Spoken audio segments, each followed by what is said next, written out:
Hello everyone, this is Alex Smith. Welcome to knowledge the ambition. स्वागत है आपका knowledge the ambition के इस सेशन में। तो आज है 22 ऑफ सितंबर और आज के इस सेशन में हम डिस्कस करने वाले हैं 21 और 22 सितंबर 2020 के सभी most important current affairs. Session आपका इस प्रकार से रहेगा, हम डिस्कस करेंगे daily current news in the MCQs form, static GK रहेगा और आज के स्टैटिक जीके में काफ़ी मोस्ट इम्पॉर्टेंट क्वेश्चन जो इंक्लूड किए गए हैं और साथ ही में today in history historical events देखेंगे जो कि आज ही के दिन हुए हैं। तो ये सभी हम देखेंगे इसी सेशन में, तो आपको वीडियो के एंड तक बने रहना है। चैनल पर पहली बार आए हैं तो चैनल को सब्सक्राइब ज़रूर कर लें और नोटिफिकेशन बेल को भी ऑन कर लें ताकि आने वाले सभी रेगुलर अपडेट जो हैं आप तक रेगुलरली पहुंचते रहें। और इसी के साथ आप knowledgetheambition.com पर जो है ये सभी अपडेट्स पढ़ सकते हो। तो चलिए शुरू करते हैं बिना किसी देरी के। सबसे पहला क्वेश्चन यहाँ पर पूछा गया है, who has been honoured with the 2020 Dayton literary peace prize life time achievement award. किसे 2020 डैटन लिटरेरी पीस प्राइज की जीवन भर की उपलब्धि पुरस्कार से सम्मानित किया गया है? तो ये किया गया है मार्गरेट एटवुड को। मार्गरेट एटवुड से आपको याद होगा इन्हें जो है 2019 में भी एक प्राइज़ मिला है। 2019 का प्राइज़ जो है वो कौन सा मिला है वो आप मुझे कमेंट बॉक्स में ज़रूर बताइएगा। वीडियो के एंड में मैं आपको बताऊंगा कि इन्हें कौन सा प्राइज़ मिला है 2019 में। यदि आपको मालूम है तो आप इसे कमेंट बॉक्स में बता सकते हो। यहाँ पर आप मार्गरेट एटवुड की तस्वीर देख सकते हो। ये कनाडा की रहने वाली है और 2020 डैटन लिटरेरी पीस प्राइज़ का आजीवन उपलब्धि पुरस्कार जो है वो इन्होंने ही जीता है। नेक्स्ट क्वेश्चन है आपका, who represents India at 10th meeting of BRICS high representative on national security. राष्ट्रीय सुरक्षा पर ब्रिक्स के उच्च प्रतिनिधियों की 10वीं बैठक में भारत का प्रतिनिधित्व किसने किया? तो इसका राइट आंसर है आपका ऑप्शन नंबर डी, यानी अजीत डोभाल ने। अजीत डोभाल जो है प्रेजेंट टाइम पे एनएससी है, नेशनल सिक्योरिटी एडवाइज़र है इंडिया के, और इन्होंने ही जो आपकी 10th मीटिंग रही है BRICS high representative on national security, तो इसमें इंडिया का प्रतिनिधित्व किया है। राष्ट्रीय सुरक्षा पर ब्रिक्स के उच्च प्रतिनिधियों की 10वीं बैठक आयोजित की गई। राष्ट्रीय सुरक्षा सलाहकार जो अजीत डोभाल हैं प्रेजेंट टाइम पे, इन्होंने ब्राज़ील, रूस, भारत, चीन, दक्षिण अफ्रीका, ब्रिक्स जो कि आपकी ब्रिक्स कंट्रीज़ कहलाती है। पहले ये ब्रिक था लेकिन जब से इसमें जो आपका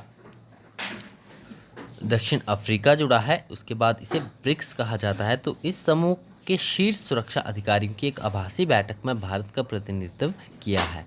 ब्रिक्स आपको ये कंट्रीज याद रखनी है, Russia, Brazil, South Africa, India and China, ये ब्रिक्स कंट्रीज़ हैं।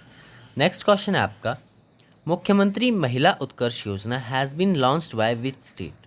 मुख्यमंत्री महिला उत्कर्ष योजना निम्नलिखित में से किस राज्य के द्वारा शुरू की गई है? तो ये शुरू की गई है उत्तर प्रदेश सरकार द्वारा। ऑप्शन ए इसका राइट आंसर है।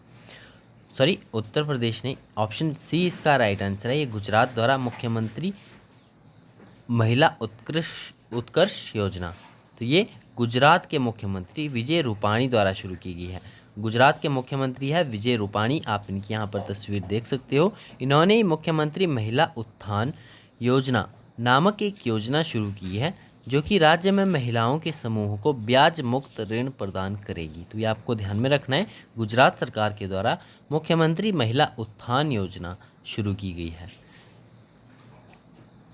नेक्स्ट आपका पूछा गया, the Dayton literary peace prize is presented by which country. The Dayton साहित्यिक शांति पुरस्कार किस देश द्वारा प्रस्तुत किया जाता है? तो ये प्रस्तुत किया जाता है यूनाइटेड स्टेट्स के द्वारा, अमेरिका के द्वारा।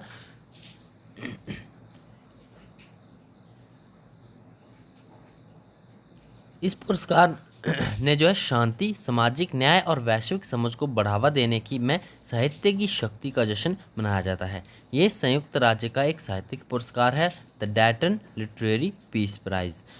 और ये जो है आपका स्टार्ट किया गया था 2006 में। तो ये सभी डिटेल्स आपको याद रखनी है। यूनाइटेड स्टेट्स लिटरेरी अवार्ड है ये। और 2020 में जो आपकी मार्गरेट एटवुड है उन्हें सम्मानित किया गया है Dayton literary peace prize life time achievements award से। नेक्स्ट है आपका, when is the international coastal cleanup day observe.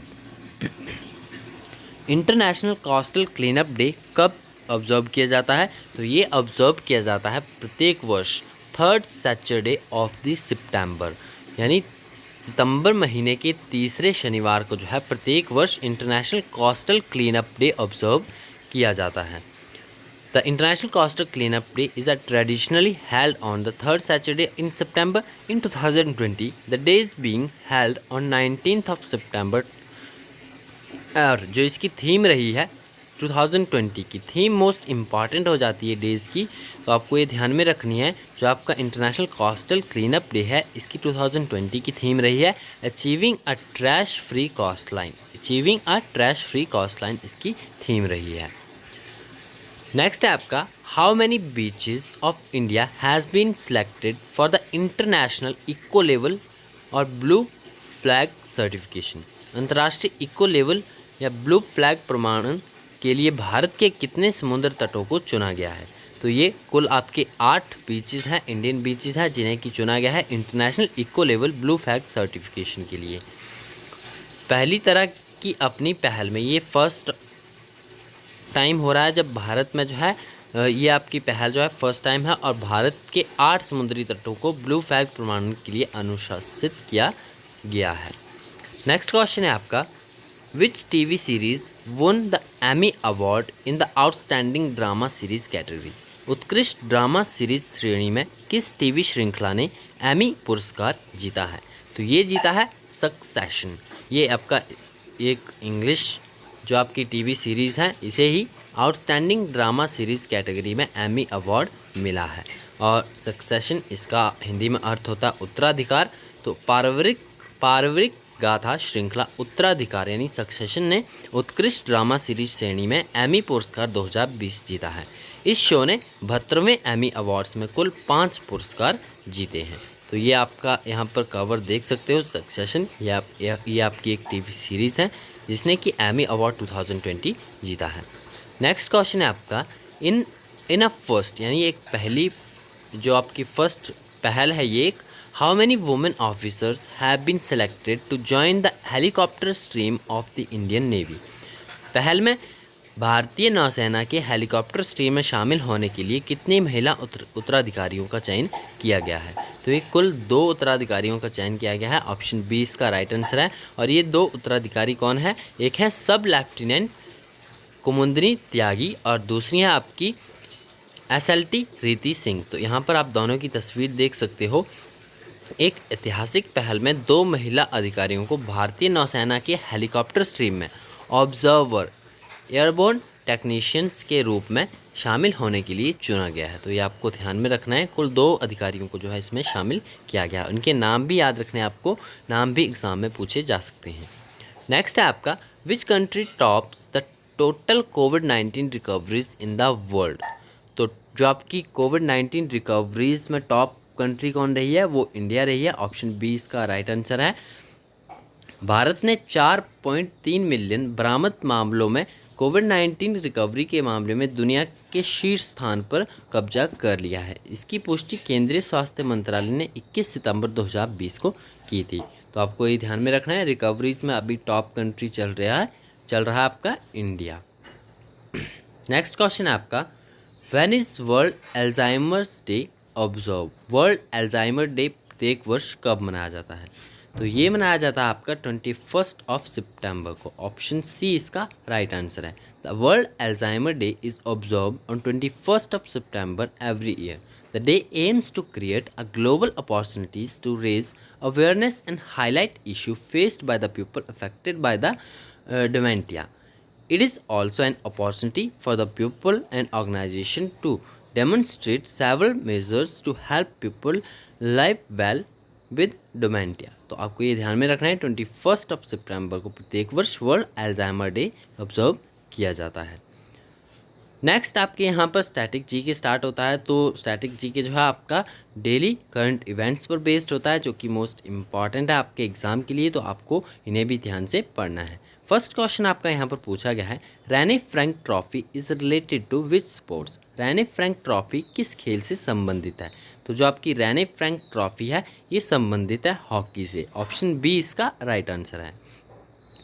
Next question है आपका, which organisation publishes the human capital index. जो आपका ह्यूमन कैपिटल इंडेक्स निकाला जाता है, ये रिपोर्ट ये किसके द्वारा पब्लिश की जाती है। तो इस क्वेश्चन का राइट आंसर है आपका ऑप्शन नंबर डी, यानी वर्ल्ड बैंक के द्वारा। वर्ल्ड बैंक के द्वारा जो है पब्लिश की जाता है आपका human capital index. Next question है आपका, what is the capital of Republic of Ireland. Republic of Ireland की कैपिटल क्या है। तो इसका राइट आंसर है आपका option number C, Dublin. Republic of Ireland की जो कैपिटल है वो है डबलिन। ऑप्शन सी इसका राइट आंसर है। डबलिन नहीं, Victoria, I think there is. तो ऑप्शन सी इसका राइट आंसर है। जो आपकी कैपिटल है रिपब्लिक ऑफ आयरलैंड की वो डबलिन है। नेक्स्ट है आपका क्वेश्चन नंबर 4। पूछा गया द डांगी नृत्य, सिद्धि धमाल एंड टिप्पणी नृत्य, ये आपका डांस है, डांस की फॉर्म है। Are some of the folk dances from which state. तो किस राज्य के प्रसिद्ध लोक नृत्य हैं। तो ये है आपके गुजरात के। ऑप्शन ए इसका राइट आंसर। आपको इनके नाम याद रखने हैं, डांगी नृत्य, सिद्धि धमाल, टिप्पणी नृत्य, ये जो है किस राज्य के लोक नृत्य है। तो ये गुजरात की लोक नृत्य है। ऑप्शन ए इसका राइट आंसर है। नेक्स्ट क्वेश्चन है आपका, इंटरनेशनल टेनिस फेडरेशन यानी ITF has its headquarter at dash. तो ITF का हेडक्वार्टर कहाँ पर है। तो ये है लंदन। ऑप्शन सी इसका राइट आंसर है। इंटरनेशनल टेनिस फेडरेशन इसका पूरा नाम है, ITF, इसका हेडक्वार्टर लंदन में स्थित है। नेक्स्ट है आपका question number 6। Agra is situated along the banks of which river. Agra किस नदी के किनारे स्थित है। तो वो स्थित है आपका यमुना नदी के किनारे। ऑप्शन डी इसका राइट आंसर है। नेक्स्ट क्वेश्चन है, doctor Y Patil sports stadium is based in which state. जो आपका doctor Y Patil sports stadium है वो किस राज्य में स्थित है। तो ये स्थित है आपका महाराष्ट्र में। ऑप्शन सी इसका राइट आंसर है। नेक्स्ट क्वेश्चन है, where is the Mount Harriet National Park located. Mount Harriet National Park जो है वो कहाँ पर स्थित है। तो जो आपका माउंट हैरियट नेशनल पार्क है वो स्थित है अंडमान एंड निकोबार आइसलैंड में। अंडमान एंड निकोबार द्वीप समूह में स्थित है Mount Harriet National Park. Option B इसका राइट आंसर है। तो ये थे आपके कुछ एक इम्पॉर्टेंट स्टैटिक जीके। इसके बाद नेक्स्ट आपका सेशन में इंक्लूड किया गया है on this day historical events को देखेंगे जो कि आज ही के दिन हुए हैं, जो कि इम्पॉर्टेंट है आपके एग्ज़ाम के लिए। फर्स्ट वन है आपका 1913 का 22 सितंबर के इवेंट्स हम देख रहे हैं। 22 सितंबर 1913 को भारतीय निष्क्रिय प्रतिरोधकों का पहला जत्था, जिसमें 12 पुरुष और 4 महिलाएं शामिल थी, इन्हें गिरफ्तार किया गया था। कहाँ पर, बोलक्रॉस और पीटर मैरिट्सबर्ग में। तो ये इम्पॉर्टेंट इसलिए क्योंकि इसमें जो है इन 12 पुरुषों और 4 महिलाओं में श्रीमती कस्तूरबा गांधी भी शामिल थी। तो ये घटना हुई थी आपकी 22 सितंबर 1913 को। नेक्स्ट है आपका 22 सितंबर 1979 मौलाना अब्दुल अली मौदूदी उर्फ सैयद अब्दुल मौलवी चिश्ती थे। जमात इस्लाम के संस्थापक नेता थे ये। इनकी मृत्यु हुई थी संयुक्त राज्य अमेरिका में। इन्होंने जो है पाकिस्तान की नागरिकता ले ली थी।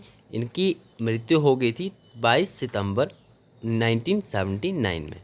नेक्स्ट है आपका 22 सितंबर 1992 22 सितंबर 1992 लंदन में ब्रिटिश भारत प्रत्यार्पण संधि पर हस्ताक्षर हुए थे। तो ये भी इम्पॉर्टेंट है, आपको ध्यान में रखना है। भारत ब्रिटिश प्रत्यार्पण संधि पर हस्ताक्षर हुए थे, ये 22 सितंबर 1992 को हुए थे। नेक्स्ट है आपका मोस्ट इम्पॉर्टेंट 2019 का ये अपडेट है, हाउडी मोदी। अमेरिकी राष्ट्रपति डोनाल्ड ट्रंप ने टेक्सास के ह्यूस्टन में भारतीय PM मोदी के लिए एक बड़ी रैली की थी, जिसे हाउडी मोदी के नाम से जाना गया था। तो ये 2019 और ये घटना आपकी 22 सितंबर को ही हुई थी। ये इवेंट आपका जो है 22 सितंबर 2019 को हुआ था। तो ये थे आज के हमारे कुछ मोस्ट इम्पॉर्टेंट फैक्ट्स जो कि आपके आने वाले एग्जाम के लिए काफ़ी इंपॉर्टेंट है। आई होप आपको ये सभी जानकारी अच्छी लगी होगी। अगर आपको सेशन पसंद आता है तो वीडियो को लाइक ज़रूर करना है, अपने फ्रेंड्स के साथ शेयर जरूर करना है। जितना हो सके अपने सभी फ्रेंड्स का शेयर जरूर कीजिएगा, और चैनल पर पहली बार आए हैं तो चैनल को सब्सक्राइब भी ज़रूर कर लें। तो आज के लिए इतना ही, मिलते हैं नेक्स्ट वीडियो में। Thanks for watching and best of luck for a bright future.